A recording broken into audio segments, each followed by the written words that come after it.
ป้าพี่น้องมีหาดอาหารมียังหมดแล้วพุ่นน่ะความงามไหมอ๋อคักเนาะพุ่นน่ะโทษพี่น้องมาฮอดนี่ก็มาฮอดเมืองง่อยละคือสถานที่ท่องเที่ยวพี่น้องเนาะโอ้ยพี่น้องเอ้ยโอ้โถสุดยอดเลยอู้เดี๋ยวแล้วสำนี้เนาะเพราะว่าแบบว่าทางผ่านไปหน่อยก็เลยว่าจะมาแวะกินน้ำกินไหนเนาะแต่ว่าพอเซียวเพิ่นก็เฮ็ดว่าข้าวพะน้ำฮับเนาะก็มีทางก้อยปลาเนาะมีทางต้มยำไก่พอแล้วเซียวพอแล้วเซียวพอแล้วพอจะเฝ้าเดินทางได้เซียวได้แล้วเด้อได้ละมาเข้ามาหากินข้าวเด้อ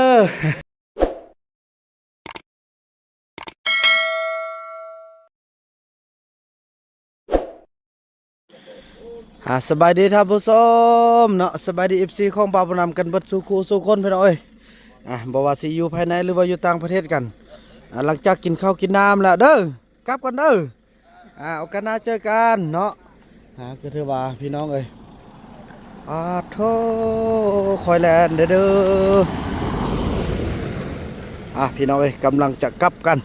ถือว่าสำเร็จภารกิจเนาะทุกอย่างดังที่ตั้งใจเป้าหมายเนาะนั่นก็คือมาเฮ็ดสมมาคารวะเฮ็ดพระเข้าพระนามให้บรรพบุรุษให้ทางพ่อก็ถือว่าสำเร็จแล้วก็ทุกอย่างก็ดีขึ้นพริบตาเลยพี่น้องเอ้ยยุกยาท่านั่งโดยที่บ่ได้กินเลยเนาะกินข้าวนี่แต่กี้กินข้าวบ่แซ่บนอนบ่หลับเดี๋ยวนี้โอ้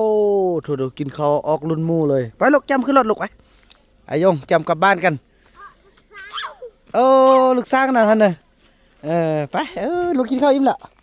โดยไปลูกไปขึ้นรถโอ้น้ำอยู่ในรถลูกเขากินโดยกินน้ำนั่นอยู่ในรถน้องนกบ่ซอกไม่ตอกมัดอันนั้นเฮาเด้เอาไปเอาเส้นนึงไว้มามัดอันนั้นมามัดอันยานนั่นเขานะลมพัดหนาวบอกเขาในรถเดี๋ยวบนหนาวลูกหนาวเลยลาวหนาวเลยสไลด์ไปพุ่นยังอยากไปป้ายอยู่เนี่ยอยากไปอยู่โอ้ยพี่น้องเอ้ยนั่นแหละกันย่านี่ซะไปนั่นแหละกันย่าไปเลยพ่อไปนำเนาะไปแล้วอีพ่อมานำเนาะมานำกันเนาะต้องเฮ็ดอันนี้เอาพี่น้องเอ้ยนั่นแหละกับบ่ลืมพี่น้องเอ้ยเนาะนั่นแหละกับบ่ลืมคันว่าบ่ลืมก็สิแม่นบ่าวนำได้เบิ่งคอมเมนต์ FC เป็นห่วงหลายท่านเนาะพี่น้องเอ้ยเพิ่นก็ว่านั่นแหละก็ย่าพ่อ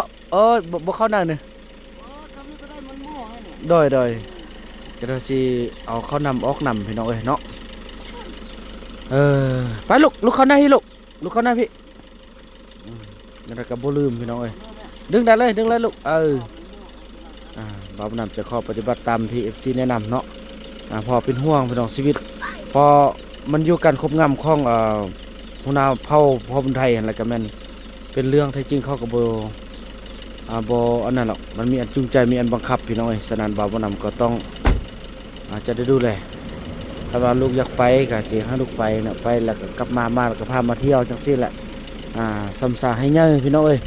เนาะสำสาเยอะว่ากันตอนต่อไปพี่น้องเอ้ยเนาะ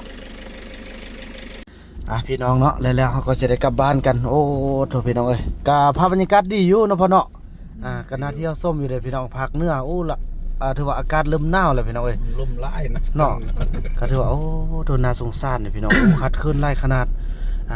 ว่าบ่ได้เด้พี่น้องปีนี้บางเทื่อสิระดมเสื้อผ้ามาแจกแต่ละหมู่บ้านพี่น้องเอ้ยเนาะก็อาจจะเป็นไปได้พี่น้องเอ้ยเบิ่งตอนต่อไปบ่าวบุญนำสิค่อยว่ากันเพราะว่าฮอนยามหนาวแท้ๆพี่น้องเอ้ยบ่มีเครื่องสินุ่งแล้วก็หลายคนบอกว่าโอ้มาช่วยเด้สันเรื่องของเรื่องเครื่องคันมีเป็นสถานการณ์ที่พอโอเคอยู่ที่ตอนนี้ธรรมดาแล้วก็เริ่มกินข้าวแซ่บไปเรื่อยๆแล้วโอ้คือเก่าแล้วเนาะวันนี้เนาะกับสภาพนี่เริ่มกลับคืนสู่ปกติแล้วเนาะว่าเรื่องเดี๋ยวนี้ที่พี่น้องไอ้บ่เชื่ออย่าลบหลู่เด้อก็ แต่ก็สุดแล้วความบ่รักเสื้อเรื่องแนวนี้ เนาะ เฮานี่อันดับหนึ่งแหละบ่เสื้อเรื่องพี่นะ บัดสุดท้ายนี่จ้ามเป็นเนาะแล้วมันก็คือไปหมดเด้เอาจอดพวกนี้ใส่ก่อน นี่จอดเดินอันบ่เสื้อนี่ก่อนหน้าบ้านบ่เสื้อนี่ก่อนโอ้มื้อนี้ต้องใช้กินข้าวอีกที บอกเพิ่นเด้อว่ากินมีแต่ว่าห่อไปนำก็ได้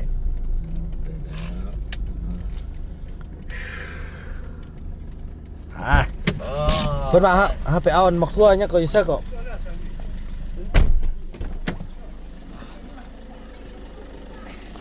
โอ้เขาระยำเขาระยำยองเลยเขาระยำเมื่อกาง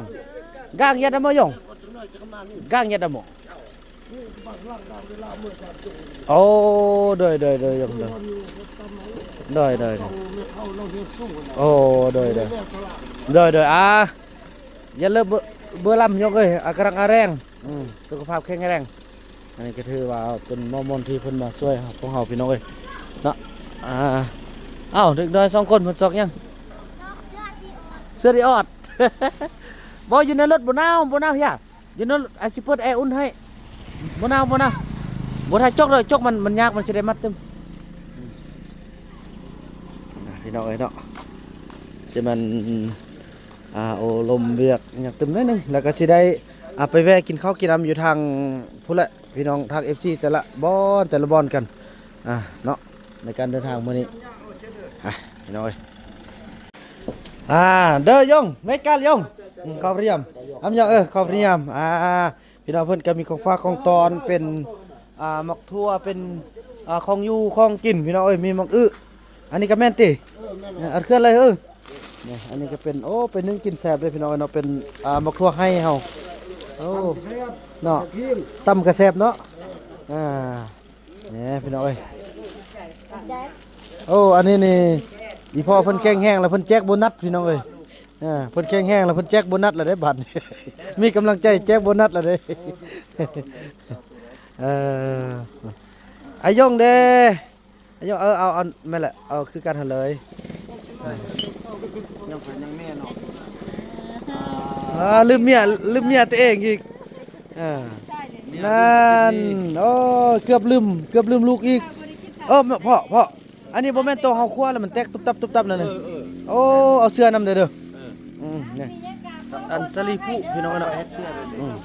บ่ได้กินพอเพิ่นเกี่ยมคงอยู่คงกินพอพอเฮาสำบากกินข้าวแล้วพี่น้องเอ้ยเด้อโอกาสหน้าเนาะกินข้าวนำเด้อพ่อเด้อเด้อเด้อเดินทางก่อนเด้อขึ้นเฮือนก่อนเนาะขึ้นเฮือนนำได้แล้วก็ความเรียมยงโมโมปาดสบายยิ้มสบายกลอกสบายเขี้ยวเด้อน้องจับเอาน้ำเพิ่นได้เอาขอบใจเพิ่นได้นบได้ได้บอกคือซาลี่เด้อครับนบเพิ่นได้เด้อยงได้ความเรียมตากันเยอะกันนะโดยพี่น้องเลยเนาะเอาไปทำนี่เลยเนาะไปล้างเอาเส้นทางมันก็ใส่ถุงยางถุงใหญ่ๆไปหัดไว้พี่น้องมาจังสั้นแล้วเนาะก็ถือว่าเตรียมเดินทางว่ากันต่อไปพี่น้องเลยเนาะมาจับใส่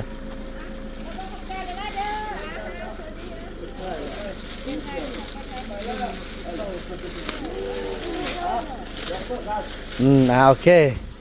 นายยงบายเราปุ๊บเยอะโอเคบางเทื่อจีเรื่องอันซอกเครื่องไก่แจ๊กตนงัดจีโทรประสาน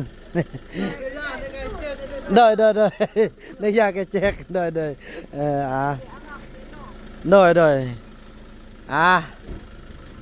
เนี่ยนั้นได้พี่น้องเลยเนาะโอเคไปเดินทางไปพ่อเมื่อไรบ่หมดเครื่องขอบใจบายเดินทางพี่น้องเอ้ยเนาะไปจำเดินทางไปแวะ FC แต่ละบอลพี่น้องเอ้ยเนาะบางบอลก็จะบ่ได้ถ่ายเพราะว่ามันคือว่าแหละมันจะมีเพลงมียังต่างเด้เด้อหมดแล้วเนาะเครื่องเอาน่ะเนาะอย่าเพิ่นอยู่ดีมีแห้งอีพ่อบ้านนี่นะมาฮอมาเฮือนบ้านนี้กับบ้านกับเมืองกันเนาะ กลับเนี่ยเราจะกลับเส้นไม้ได้พี่น้องเอ้ยบ่ได้กลับเส้นเก่าเนาะเส้นเก่าหันอาจจะใกล้มอแต่ว่ามันเส้นทางมันค่อนจะยากเส้นทางไม้นี่จะไกลแต่ว่าค่อนข้างจะสะดวกพี่น้องก็จะมีการแวะเบิ่งบอนท่องเที่ยวแต่ละเล็กแต่ละน้อยแต่ละบอนพี่น้องเอ้ย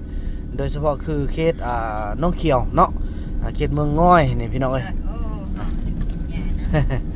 ไอ้ว่ากันไปพี่น้องเอ้ยพี่น้องเดินทางมาฮอดเขตใกล้ตัวเมืองแล้วพี่น้องเอ้ยป๊าดมีภาพบรรยากาศที่ดีขนาดพี่น้องอยากให้ทุกคนได้เบิ่งพุ่นน่ะหมอกกำลังขึ้นภูพี่น้องเอ้ยเนาะโถสมชื่อว่ามาเที่ยวแท้พี่น้องพุ่นน่ะอยู่ลงเขาให้โอ้เสียงนกเสียงนู่พี่น้องเอ้ยเสียงนกของเนาะขี้เฟือปลาไม้พี่น้องเอ้ยโอ้งามเนาะไอเดียเนาะเนี่ยแหละเนี่ยพี่น้องเอ้ยสุดยอดเลยภาพบรรยากาศเนาะสวยสดงดงามคักเนาะลุงเนาะอากาศเย็นดีเนาะพี่น้องเอ้ย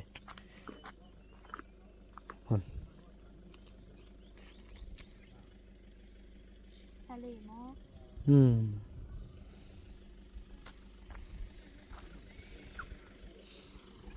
เป็นแบบสร้างชีวาเลยพี่น้องเนาะ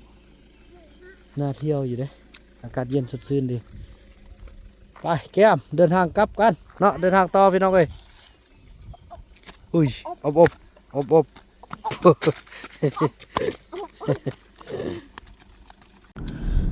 ตัวพี่น้องเอ้ยการเดินทางมานี่ก็ภาพบรรยากาศนี่สุดยอดเลยพี่น้องเอ้ยโอ้คักไหมเป็นห้องผ้าห้องยินไปหมดเลยพี่น้องเอ้ยโอ้ยจออย่าเจิดมาเด้อนี่อยู่อันท้องรถมันบนแม่น้ำนะ แม่น้ำเหรอแม่น้อย ไม่พี่น้องไงเนาะ แม่ยังบ่เคยเล็กพอ ภาพบรรยากาศน่าเที่ยวขนาดพี่น้องเลยโอ้เส้นทางนี่ข้ามห้องอันนั้นเลยเนาะซ่องผู้เลยเนาะ ห่อไปตามห้องพูดดิ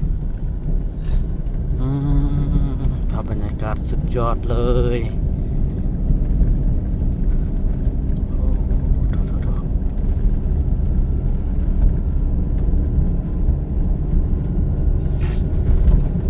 ไอเดียออดบ่เมาแล้วอันบ่เมารถแล้วมื้อนี้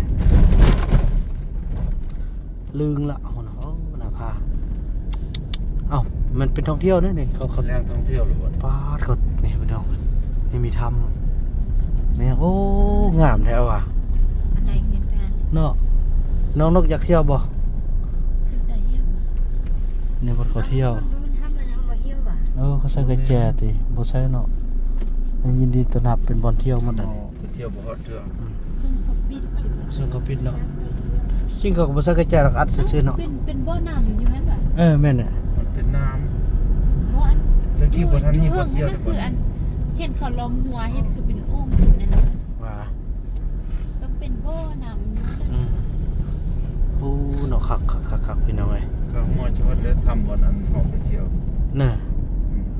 อยู่แคมป์นี่นี่ว่ะ แคมป์เบิ่งนี่นี่เขาทำสูงนะ พี่น้องบ่แม่น้ำแม่ ให้ นี่แหละพวกเมียความปัญหาเงินเบิ่งนะ ให้น้ำกินด้วยนะ หาเงินเนาะพี่น้องเอ้ยไปเดินทางพบกันแต่ละระยะพี่น้องเอ้ยโทษพี่น้องเอ้ยเนาะบ้านน้องเอียนพี่น้องเอ้ยพุ่นเนาะปอดผู้พี่น้องเอ้ยเป็นบักหินหมดเลย คือกับอยู่วังเวียงเลยเนาะภาพธรรมศาสตร์งามโอ้พี่น้อง คือว่าเป็นเมืองเวียงซ่องนะ เนาะมองพุ่นเนาะพี่น้องเอ้ยถ้าพี่น้องมาไกลๆเข้ามาแล้วบัดนี้งามบ้านน้องเอียนสมพรในเขตอันเมืองง่อยเขตน่าจะเป็นแหล่งท่องเที่ยวเนาะ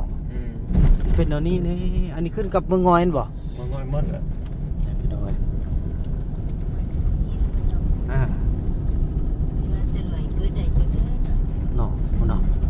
งามบ่น้องนกเปิดแว่นเบิ่งแม่อยากเห็นน่ะ บางทีนี่มันน่า น่ะพี่น้องเอ้ยโอ้คัก เข้าขนาดเนาะ อ่า ถ้าจะนั่นน่ะเนาะ อ่า สู้กันอยู่ บังลมบังหยังหมดแล้วปลอดภัยแล้วบ้านนี่ สมัยตะกี้นี่ก็สมัยสงครามก็ย่นต์บินยิงตามนี่แหละบ่อนมันมีทำมันรีสอร์ท เนี่ยทำพระบ้าน ไม่เล็ก เนี่ยน้ำด่าวะไม่อยากไปเดินนี่พุ่นน่ะพี่น้องเอ้ย สร้างใหม่พอผม เนาะ เห็นว่า อยู่ทางด้านมีถ้ำเนี่ย มีทำสู้ครับ เอา บ่อนไผ่แม่ไปขึ้นเบิ่ง เอางามบ่ แล้วหม้อแล้วเนี่ย หมอแล้ว หม้อแล้วแม่ แม่เพิ่นเห็นเทื่อนึงแล้วมีห้านอาหาร อ๋อพี่น้องมีหาดอาหารมีหยังหมดแล้วพุ่นน่ะความงามไหมอ๋อคั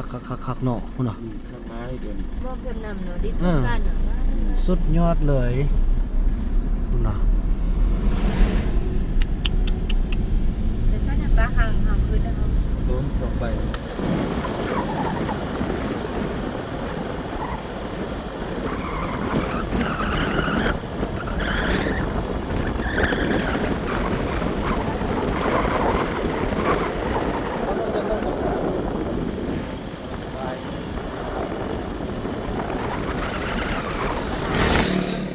อืม โอ้ยเจ้าจิเท่าป้ามัน สิเข้านี่เนี่ย เขานี่ เอาน้ำข้ามน้ำใดเนี่ย บ่ค้ามันมีบ่อนจอดรถครับ เอาใช่ได้น้องนกเข้าบ่ เข้ากับพากับเข้าผู้เดียว บ้าน จะ นั้น เป็นได้เฮียเลยนะคะ บ้านมันดา มันดาเนาะ บ้านมันดา ไปบ่แว่แล้วเนาะ ในคนต่างประเทศเองบ่เข้ามาทำงาน ต่างประเทศแล้วก็มาเที่ยวนี่ เที่ยว ก็ดักพี่น้องเลยครับ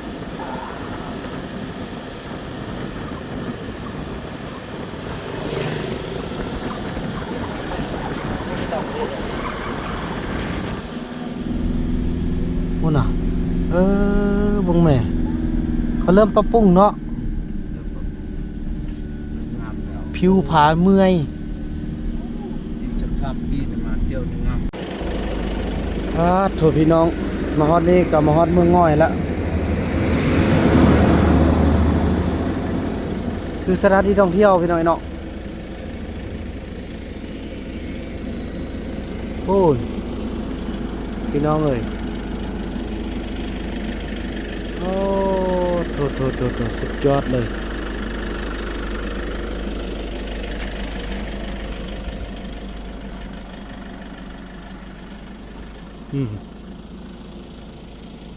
สุดยอดเนาะ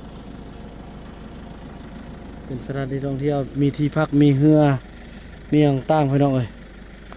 โอ้งามแต่มาฮอดมาเทิงละพี่น้องเอ้ยเนาะพุ่นใช่ก็บนที่เขาขึ้นนั่นน่ะมีบนขึ้นก็อันนี้มันบรรดาบ้านพักหมดพี่น้องเอ้ยบ้านพักอาหารคนต่างประเทศเต็มเลยพุ่นเข้าไปทางเหนือพุ่นมันคนต่างประเทศหมดแหละพี่น้องเอ้ยเนาะเก็บภาพบรรยากาศให้ทุกคนเลยเบิ่งนำกันอยู่ที่เมืองง่อยไม้บนเขาขึ้นเป็นเมืองง่อยเก่าติพี่น้องอันนี้เมืองง่อยไม้อันนี้นะเนาะไปจังสั้นเลยพี่น้องเอ้ยเดินทาง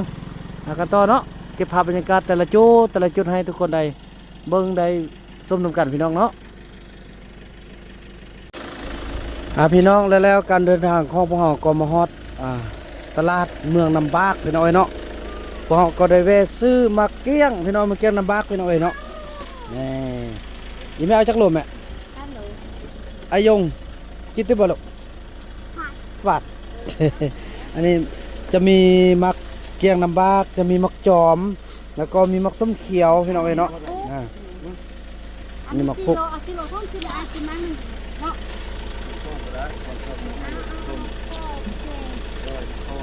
พอฮอดได้แล้วบ่ แล้วคนนี้เป็น50เลย 4โล30พัน แล้วก็อันเอาสิมันเนาะโอ้สิโลบาทนี้เพิ่นเอาออกเอาสิ บ่อันนี้เท่าไหร่ก็3โลเนอะ3โลสาวสัญญาเลยใช้ยาเลยซั่นน่ะเมื่อกี้ข้อมันใกล้แล้วเฮาเอาออกหั่นนะ สักครึ่งมา ได้แล้วซั่นกิ กินไล่จับท้องมื้อหนึง แม่ว่ามันรถมึงได้กลับมา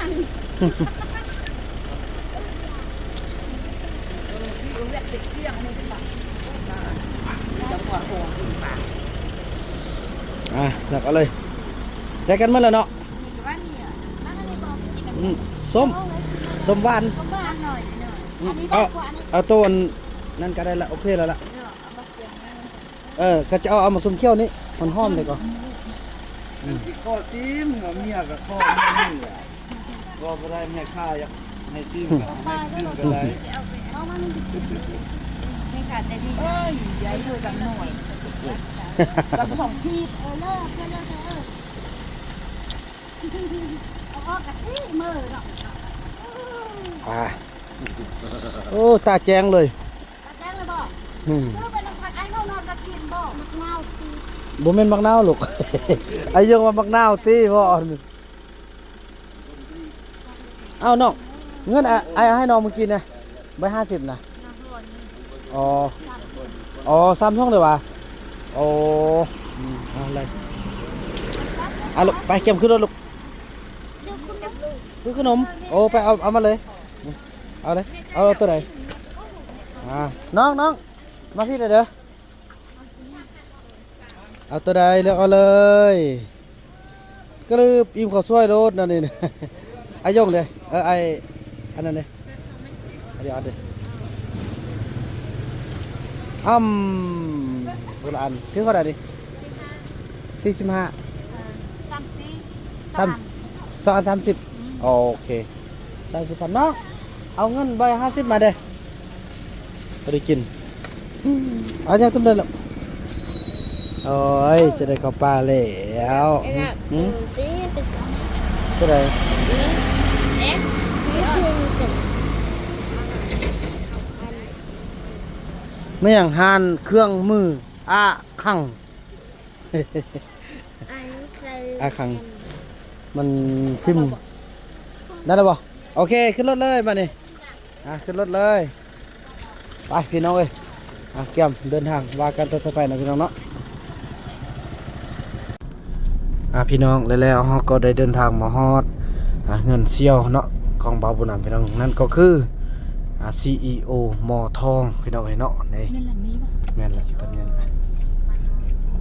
CEO หมอทองเพิ่นเห็นรถไปเมื่อกี้นี่น่าจะอันนั้นบ่ซื้อของกินบ่เห็นซื้ออยู่นอกนี่แม่นแท้รถหมอทองแท้เดี๋ยวรถมันก่อนพี่น้องเอ้ยไปพี่น้องเอ้ยก็ถือว่าตอนนี้หมอทองเพิ่นก็ไปส่งเครื่องได้แล้วก็ไปซื้อของอยู่ของกินได้เนาะอยู่นี่ท่าโทษเดินทางมาฮอดนี้ละเมื่อยพักพี่น้องเอ้ยเดินทางทุกวันเลยจังได้น้องนกเมารถบ่แบ่งต้นตอนให้เพิ่น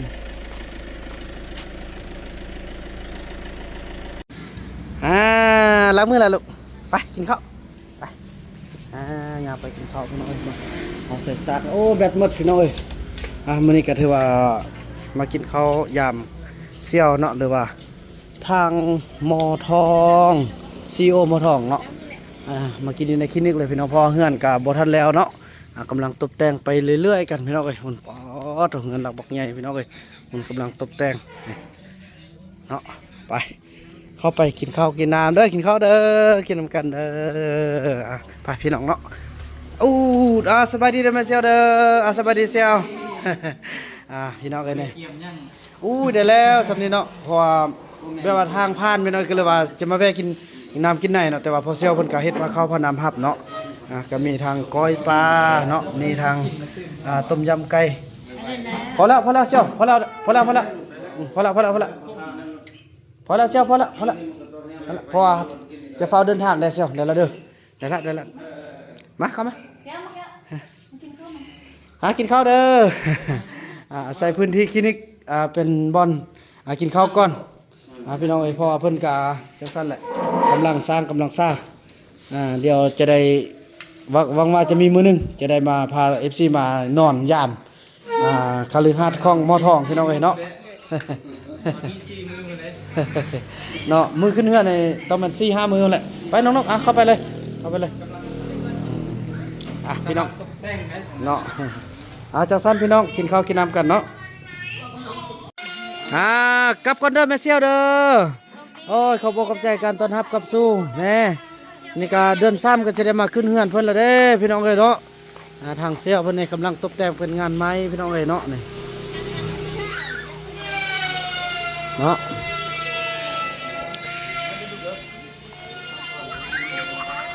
กลับก่อนได้เด้อโอเคแล้วเจอกันเลย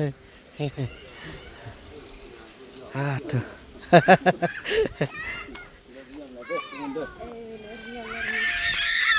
แม่ทางล่างพี่น้องเขากำลังสุกเรื่องโอ้โถภาพบรรยากาศวิวงามขนาดเลยอุ้ยลูกโอ้ติดกันแล้วคนไรคนน่ะพี่น้องเนาะโถนี่ก็เป็นคลินิกเท่านั้นก็เป็นเฮือนนอนแล้วต่อไปก็จะเป็นบอลขยะยังตั้งหลายอย่าง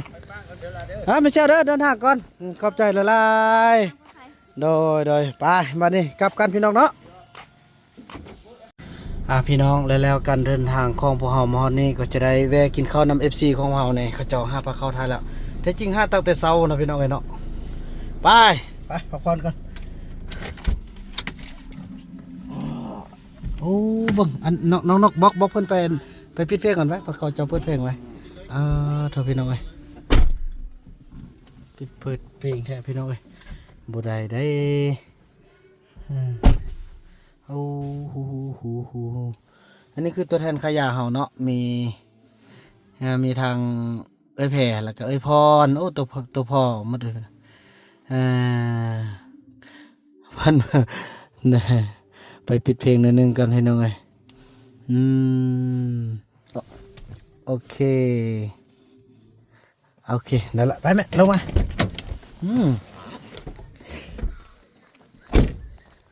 สบายดีโอ้ยเมื่อยคักขี่รถมันมือเลยสบายดีเด้อสบายดีโดยป้าเธอเมื่อยคักหมดมือหมดคืนเลยขับรถก็ได้เธอเพิ่นตอนรับขับสู้พี่น้องเรามีต้มเป็ดต้มไก่ มีเลือดแปลงมีแกงเป็ดมีก้อยเป็ดได้หนังเทพเพิ่นตอนหับ เลยโอ้ขอบใจเด้อลงมากิน เลยสบายดีแม่สบายดี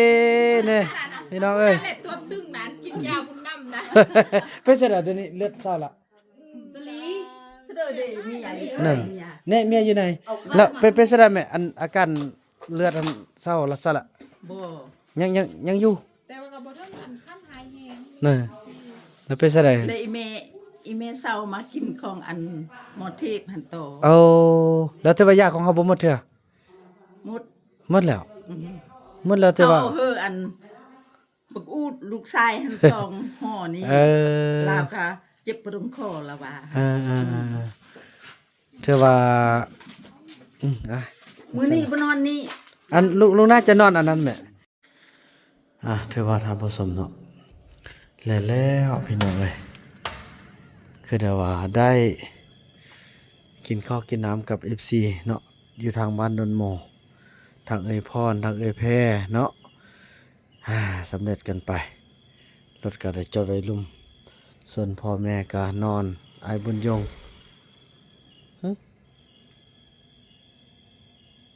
ยังอ๋อ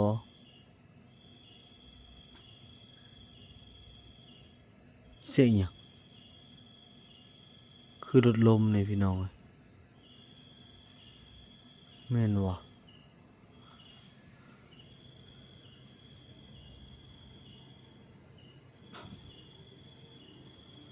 แล้วเห็นไฟยังแบบนี้ครับคือชิบุแม่นหรอกทีเนาะก็ถือว่าสิตั้งเป้าไปนอนอยู่ที่สิญญบุรีพี่น้องโบทันพี่น้องเอ้ยโอ้เส้นทางเมื่อยพี่น้องเอ้ย4 มื้อเต็มบ่มานำได้เดินทางเนาะมื้อก็น่าจะฮอดละพี่น้องเอ้ยเนาะถือว่าจังสั้นพี่น้องถือว่าคลิปนี้ก็ถือว่าขอบคุณเนาะทาง FC ทุกท่านทุกทาง ระยะทางที่ต้อนรับขับสู้พี่น้องพอต้องเหลืองแล้วก็ทีมงานของเบาบนำที่ได้มายามมาเยือนเนาะขอให้ทุกท่านนั้นอยู่ดีมีแห้งเจริญร่ำรวยก้าวหน้าเรื่อยๆเนาะคลิปนี้เบาบนำขออนุญาตกล่าวคำว่าสบายดี